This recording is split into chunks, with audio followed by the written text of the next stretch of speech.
فخلال ال6 شهور اللي فاتوا دول كنت باحاول إن أنا أجرّب محل برجر في الحدايق، اتطلب منّي كتير جدًا، بس للأسف كل مرّة كنت باروح كنت بالاقيه قافل، لغاية ما الحمد لله فتح فرع في مدينة نصر. فتعالوا نشوف تجربتي في حمزاوي كانت عاملة إزاي. المحل عامةً موجود قدّام الحديقة الدولية بالضبط، في جوّه مطبخ كبير بس هُم حاطين برّه كده شواية عشان خاطر يشووا البرجر على الفحم. والصراحة أنا احترت بقى في المحل ده، هل أنا عامله إن هو محل برجر والّا عربية برجر؟ عشان أسعاره زي أسعار عربيات البرجر، بس هو محل، يعني محل وليه فرعين كمان. المهم بقى عشان ما اطولش عليكم، بعد لما بصيت في المنيو قررت ان انا اطلب حاجه من كل حاجه زي ما بعمل دايما، عشان خاطر ابقى قلت لكم رايي في المحل ده بالكامل. اول حاجه جربتها بطاطس بالجبنه والستريبس. كميه البطاطس الصراحه كانت حلوه، كان محطوط عليها كميه من الجبنه الشيدر كويسه، ما كانتش متغرقه صوصات برضه عشان خاطر انت تبقى حاسس بطعم البطاطس نفسها، فالدنيا كانت على الهادي كده. وطعم الستريبس برضه اللي محطوط على البطاطس كان حلو. فاوفرول يعني الطبق ده كميته كويسه وطعمه حلو، بس الفكره كلها لو انت هتجيبه يستحسن ان انت تجيبه في المكان، او لو انت هتجيبه دليفري ممكن تقول له الجبنه تتحط على جنب، وهكذا الصوصات برضه. صحيح سعر طبق البطاطس ده 30 جنيه. وبعد كده بقى دخلت في السندوتشات، وابتديت اول حاجه بالستاندرد برجر. والستاندرد ده يا جماعه انا بطلبه بس عشان خاطر ما يبقاش فيه اي حاجه مأثره على طعم البرجر نفسه. وبالمناسبه صحيح هو سعره 50 جنيه. وعامه انا لما دوقت كده السندوتش هو الموضوع كان حلو، يعني السندوتش نفسه كان بسيط كده خالص، التتبيله مش اوفر قوي، يعني انت حاسس بطعم اللحمه وفي نفس الوقت العيش برضه مستحمل الحاجات دي كلها مع بعض. بس بغض النظر عن ده انا قلت اخد الموضوع بقى للنكست ليفل وافتح البرجرايه نفسها من جوه. واول ما فتحتها طلعت شويه زيت كده من الموتزاريلا. انا بالنسبه لي طعم اللحمه كان حلو قوي، بس انا نفسي عامه عربيات البرجر تلاقي حل للزيت بتاع الجبنه الموتزاريلا ده، عشان غالبا موجود في كل العربيات. المهم يلا بينا نخش بقى على سندوتشات اللغوصه. واول واحد فيهم هو برجر حمزاوي. زي ما قلت لكم هو البرجر نفسه بالنسبه لي حلو، بس في لغوصه بقى حواليه بيف بيكن وموتزاريلا ستيكس. فانا اخدت اول قطمه كده كان الاطعمه تايهه فيها وبتاع، وبعد كده لقيت حته الجبنه موتزاريلا بشدها.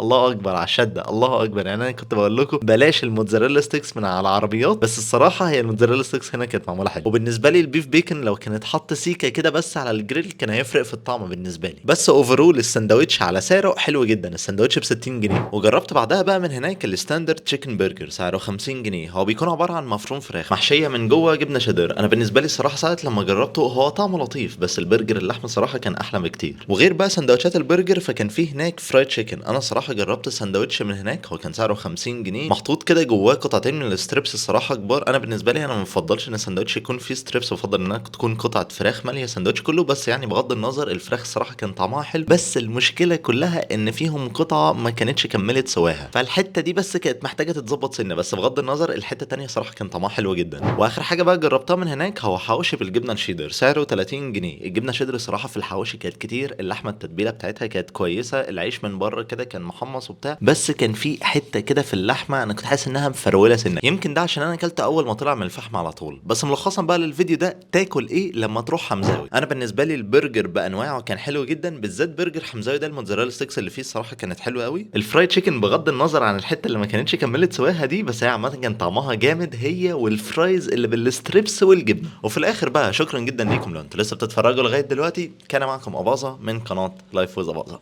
سلام.